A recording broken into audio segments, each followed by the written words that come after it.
Deuxième partie de Politicia, votre rendez-vous politique dont le numéro de ce jour est consacré à la Tunisie, dont l'ancien président Ben Ali a adressé ce 15 mai une lettre à ses compatriotes. L'homme a-t-il encore un rôle à jouer en Tunisie? De toute évidence, il a dit sa volonté de revenir, il a exprimé dans cette lettre sa volonté de revenir très prochainement dans son pays, la Tunisie. C'est un sujet de la rédaction signé Ashley Duprat. 8 ans que le raïs tunisien déchu ne s'était pas adressé aux Tunisiens. Le mardi 14 mai, Zine El Abidine Ben Ali est sorti de son droit de réserve et c'est par le biais du compte Facebook de son avocat Mounir Ben Salah qu'il s'est adressé à la nation tunisienne, après de nombreuses suspicions autour d'un éventuel discours. Des informations se sont relayées à propos de mon état de santé et plusieurs autres détails portant sur ma personne en tant qu'ancien président de la République. Je souhaite prospérité à ma chère Tunisie et son peuple et qu'elle soit épargnée de toutes les difficultés. Mais je refuse catégoriquement que je sois instrumentalisé en politique. À l'origine de cette missive, des photos circulant sur les réseaux sociaux du président déchu amaigri qui aurait blessé son entourage.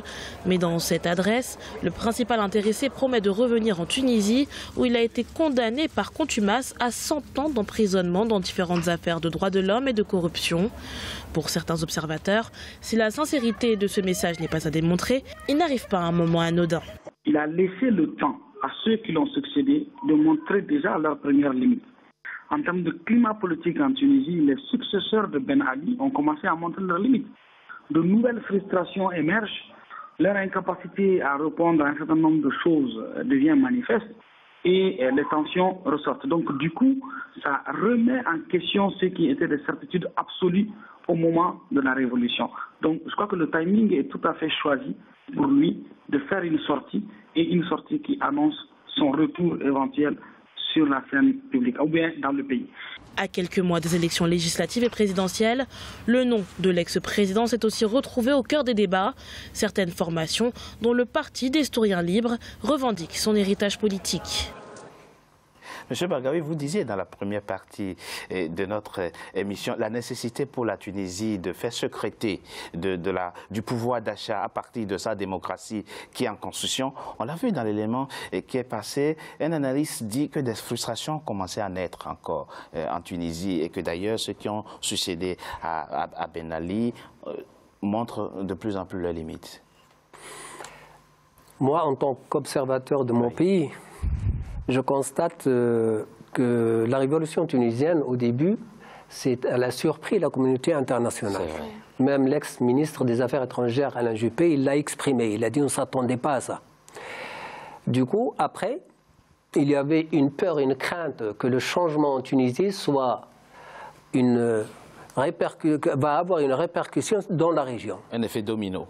Exactement, un effet domino. Et on a fait tout pour que cette révolution soit limitée géographiquement et qu'elle reste à l'intérieur de la Tunisie. On a constaté que certains pays du monde arabe qui ont la crainte d'un changement au sein de leur pays, un changement de régime, ont participé amplement et avec un financement aussi colossal pour un changement et un retour de l'ancien régime en Tunisie. Donc malheureusement, on n'a pas su s'adapter et c'est là où... Et résister à ça. Exactement. Et le peuple tunisien s'est trouvé exactement manipulé par malheureusement aussi par des lobbies soit médiatiques, soit financiers. Et à travers ces réseaux, on n'a pas pu malheureusement établir une vraie démocratie économique. Comme elle a dit Sarah, et je suis d'accord, les régions de l'intérieur qui ont exactement, c'est eux qui ont initié la révolution tunisienne pour un changement vers un futur plutôt prometteur sur le plan économique, un changement de sa vie quotidienne. C'est ce qu'il s'attendait, c'est ce qu'il veut le Tunisien. Oui. Mais malheureusement, la communauté internationale, particulièrement l'Union européenne, qui a aidé à l'époque les révolutions dans l'Europe de l'Est, et qui a su établir, exactement, elle a participé dans la mise en place du système démocratique dans l'Europe de l'Est. À travers la révolution. Elle n'a pas, malheureusement, accompagné la Tunisie pour mettre en place exactement ce qu'on souhaitait. À l'époque, la France nous sollicitait un changement démocratique. Les droits de l'homme la liberté d'expression, un changement. Mais après la révolution tunisienne, il y avait des influences de tous bords, surtout des pays riches dans le monde arabe, qui n'ont pas voulu de cette révolution, de ce changement dans la région. Et jusqu'à maintenant, il y a un financement qui passe en Tunisie pour un retour de l'ancien régime. Mais le peuple tunisien, et à travers l'expression de Sarah, la jeunesse de la Tunisie, ne veut pas un retour à l'ancien système. Ça, c'est clair. Le risque, M. Bargaoui, aujourd'hui, c'est que, et Mme Benhassen l'a dit dans la première partie de notre émission, c'est que vous avez affaire à une jeunesse impatiente qui part tout simplement. Aujourd'hui, après la Révolution, et là, l'OCDE l'a établi, il y a énormément de jeunes qui quittent la Tunisie, et donc 84% vont vers l'Europe. Autour de 100 000. C'est ça. 100 000, exactement. Autour de 100 000 sont des intellectuels, sont des ingénieurs, sont des médecins qui convergent vers l'Europe. Mais malheureusement, c'est ça, je dis, l'échec de la post-révolution de ne pas su convaincre la jeunesse tunisienne. Et c'est vrai, on a pris du temps peut-être pour mettre en place la transition démocratique, mais à travers le volet politique. On s'est intéressé au volet politique, au volet économique. Au volet économique. Et la question aujourd'hui, Mme Benhassen, c'est est-ce qu'il est laissé un espace vacant dans lequel aujourd'hui va prospérer Ben Ali? Il dit je vais revenir dans mon pays. On sait qu'il y a, on l'a vu, hein, il y a des Tunisiens aujourd'hui en Tunisie qui se satisfont de sa déclaration. D'abord, ça fait longtemps qu'ils attendaient qu'il s'exprime et qui expriment clairement leur nostalgie de l'ère Ben Ali. Je reprends le terme nostalgie. En fait, ils sont nostalgiques par rapport à quoi? Ils sont nostalgiques par rapport à la sécurité économique, simplement, mais pas en la personne. En fait, il y a trois prises de position par rapport à la lettre de Ben Ali, si vous permettez. D'abord, il y a ceux qui sont nostalgiques et qui utilisent Ben Ali pour des fins politiques, notamment on a vu tout à l'heure le parti politique que vous avez mentionné, mais aussi il y a des Tunisiens, parce que c'est le mois de Ramadan, donc ils sont occupés par le pouvoir d'achat, par les médias, par autre chose, donc c'est pas très intéressant cette lettre et cette prise de décision. Et il y a ceux qui disent, voilà, la Constitution stipule que c'est un citoyen tunisien, il a le droit de retourner au pays. Ben Ali, il est condamné pour la prison, mais il n'est pas condamné pour être expatrié, exilé. Donc aujourd'hui, il faut croire aux institutions, à la justice transitionnelle et à l'instance dignité et liberté qui est un peu controversée, je l'assume et je l'avoue, mais c'est important, s'il ose parler aujourd'hui, il doit être responsable de ce qu'il va dire et de ce qu'il va faire. Est-ce que vous vivez ça personnellement comme un échec?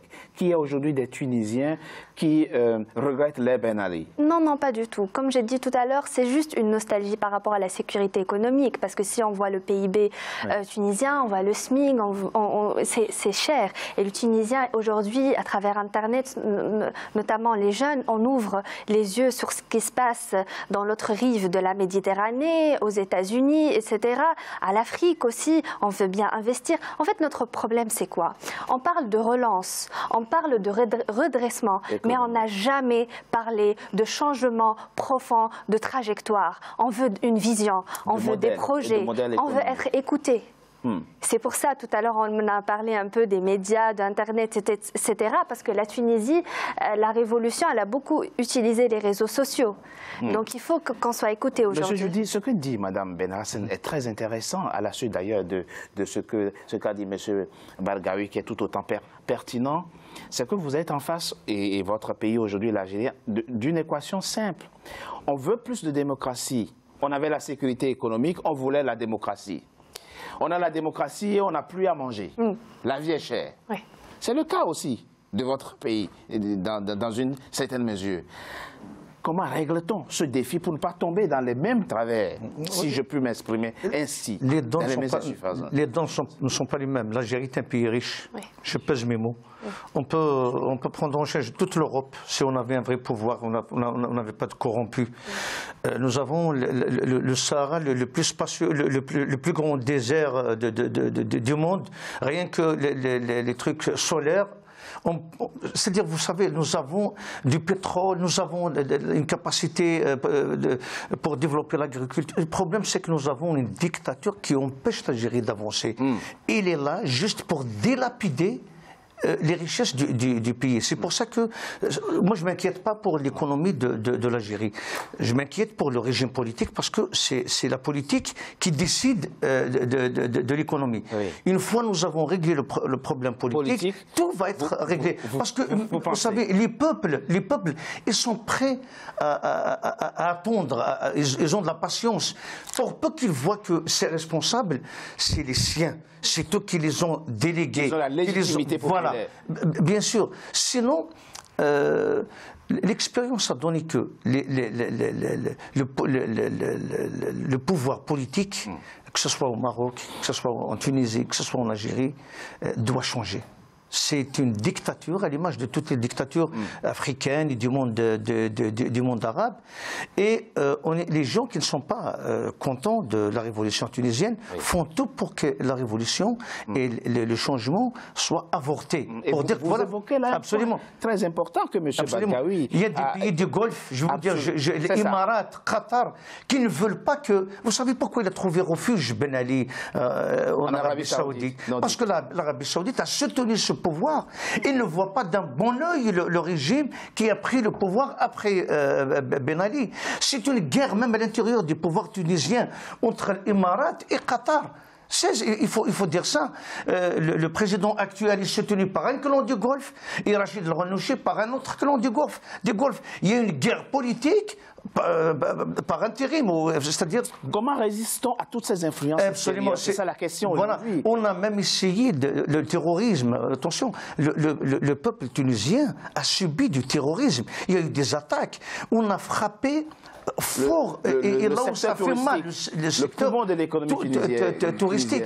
On a assassiné des gens politiques, il y a eu des attentats contre... Vous savez, ils ont tout fait pour que la Tunisie soit à genoux, pour que cette révolution ne va pas aboutir. Moi, je tire chapeau à ce peuple qui a résisté. Moi, je comprends qu'il y a des déçus. Il y a des déçus qui souhaitent, bien sûr, aujourd'hui, si vous posez la question à un Libyen.